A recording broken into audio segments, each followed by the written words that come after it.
Okay, let's talk about starting blocks. Basically, you just have to feed the cats, and then starts. So this is how we teach it. You put your feet up as high as possible, and awesome. when the gun goes, you're gone, man. That's the way all my guys start. We have weird.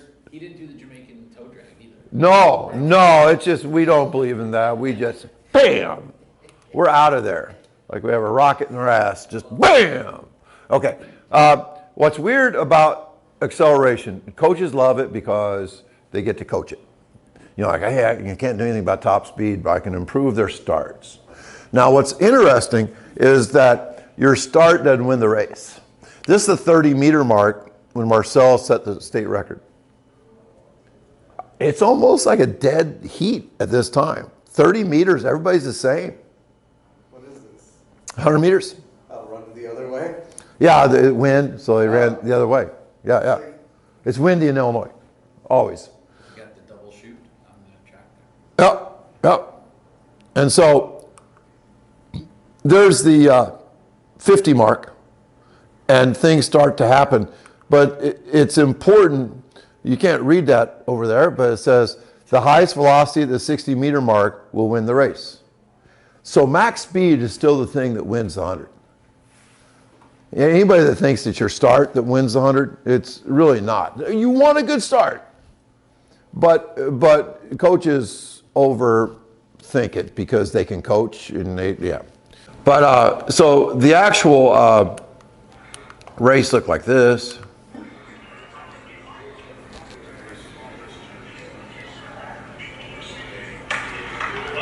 Pretty even. But one guy had a fifth gear.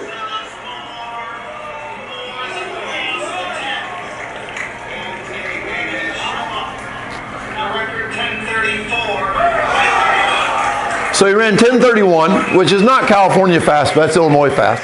And he was 15, 5'6", 149, wearing braces, total phenom.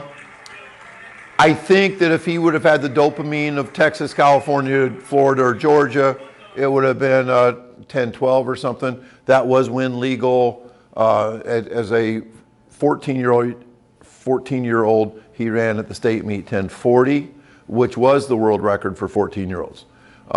So he's the real deal. Interesting, I had to talk in Houston a couple weeks ago, and Texas, damn good track, and so I had to say, no, that's not Texas fast. I said, however, the top two Texas collegiate sprinters right now are two guys from Illinois, Marcel S'more and Courtney Lindsay, who got second in that race. Texas Tech, Texas. So and they're both, I think Courtney Lindsay's #1 in the nation, the 200 right now. Marcellus, he just set the Texas record, University of Texas record, running that 6.56 yesterday in the 60s. So, Was Illinois not a good fit for him? Illinois? Purdue, right? He went to Purdue. And the reason why he went to Purdue is to play football. So learning what not to do is really important. Marcellus is a freshman running against the #1 returning guy in Illinois, and you see the flat hands? You can't be fast with flat hands. And what's weird is because I'm taking this picture, I'm a photographer at meets, and I love that message it sends the kids. Like, the performance is yours. I'm not like, hey, let's go check in. No, performance is yours. Well, because I'm taking pictures, his coach probably to this day does not know he's a flat-handed guy.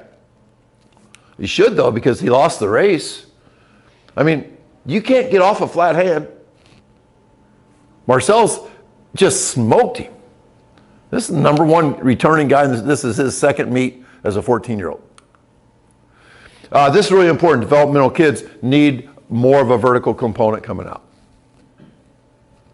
Girls, young boys, one of the problems with copying elites is that your kids aren't as strong as elites. And they can come out a little lower. than your kids. And this is funny, but the most number one used cue for starts, stay low. Number one. The worst cue for starts is stay low. I've seen coaches pre-meet holding some pole or something and having kids run underneath it coming out of the blocks. Well, since we're confessing, I have never done that, but I have told guys to be short and quick coming out of the blocks, which is the opposite. We want to be long and strong. So it's important to learn. You hear coaches say, guilty, I've done that kind of stuff. If a person is trying to stay low, this is what happens. I call it artificially low. Maybe the better way to say it is bent. This is not powerful. She's doing a good job trying to stay low, but bent is bad. I have to complete the words over there. And once again, because I take pictures, I see when one of my guys totally screwed up. He's that shin angle. And of course, this guy's no better. Look how low his is. This guy won the race. Yeah, I said, Devon, what in the hell? I showed. He goes, Coach Singleton told me to get as close to the line as I could. Okay, don't ever listen to Coach Singleton, never again. Coach Singleton, don't talk to my guys. Anyway, he's my hurdles coach. Now, we want a big split. Oops, we want a big split. See that big split right there? But, see that shin angle? It seems like all I look at now is shin angles. That's what I look at. That is going to be just pushing down, which means you are not going, no horizontal force. You want that later, right? But not at the beginning. Correct. Top speed, it's all vertical force. Almost all. But early, it's all pushing the ground behind you. Long and strong, pushing it behind you. Somebody posted this picture and said, this is why this guy's the number one recruit in the nation. I'm like, I had to troll him. Like, really? This is why? I mean, to imagine not knowing enough about. Obviously, he saw this and he saw that, and he thought, awesome picture of a great football player. Not realizing that is really bad. Yes. I apologized to the guy later, like, hey, I'm sorry I trolled you, and sent him my course on block starts. I did, and he was very thankful. Very thankful. This is a guy just last week for me. Coming out beautifully, right?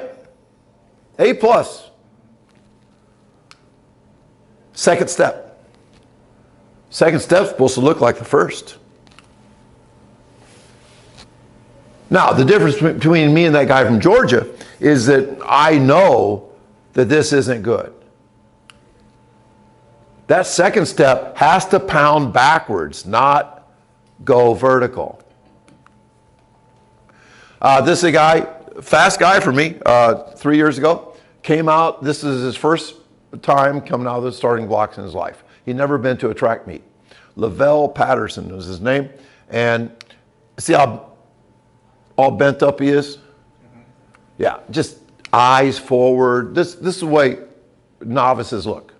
This is what you'll get. First year track guys, freshmen, But a good coach 30 days later, everything's looking good. His eyes are fixed. He's not all bent up, split rib, dorsiflex foot, good shin angle, good stuff. But then you see, like if you Google block starts, you see some stuff like this, and there's nothing that says this is funny, but it's funny, right? I mean, I do not teach the toe drag, but you don't teach that. I love the term low toe. Low toe. A lot of coaches say low heel recovery. I don't even know why it's called that, But A low toe. The toe needs to be close to the track. She might be a good uniform model. I think that's what she is. But you know, we got to fix that. If your kids are getting in the starting blocks like this, I am making fun of you. I'm asking, who coaches this girl? And I want to know who it is. Oh, by the way, if you have kids that do not get in the starting blocks, that's even worse. You've seen that, right?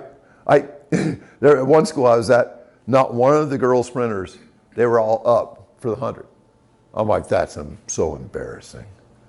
Tell them to get in the blocks. Like, you have to get in the blocks. It's a rule. Okay, this is one of my guys, so I'm not above things, but because I take pictures, I do figure stuff out. Now, have you figured this out yet? Are you just laughing because I'm trying? No, his front. Thank you. Out first. I didn't think this was possible. Was he trying to switch?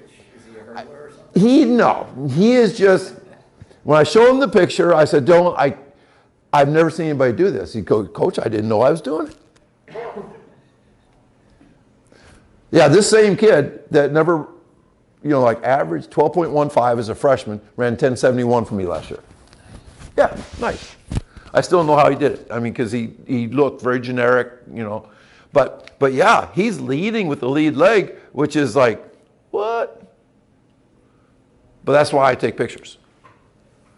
Once again, a bad toe dragger, he does not have a low toe. That's bad. This guy is trying to vertical jump out of the blocks, and he actually is a coach that puts out YouTube stuff. Now, I mean, he looks ripped and stuff, but once again, it's important for us to be able to laugh at stupid stuff and say, my guys aren't going to do stupid stuff. We want to look more like that. That's my guy. That looks good. Big split, good straight line, up and out. That's good. And, I don't pick that apart. There's probably something I could, like mess around with. I have a hard time picking that apart. That looks pretty good. Powell? Who is that? Is that Powell? Otto Bolden or Powell? I think it's Powell. Total freak. He's big too. He's 6'2". I just love that picture. He was perfect. JT, your guys all look kind of like. Dude, that's a guy. That's a guy. This is a guy. I love Ernie. Ernie, in a presentation he did for us at the TFC, showed his best sprinter coming out too low. What happens if you come out too low is that your foot will stab into the ground and not be able to go back. I call it a stab. It stabs. Here's a guy, for me, that's coming out too low. Too low.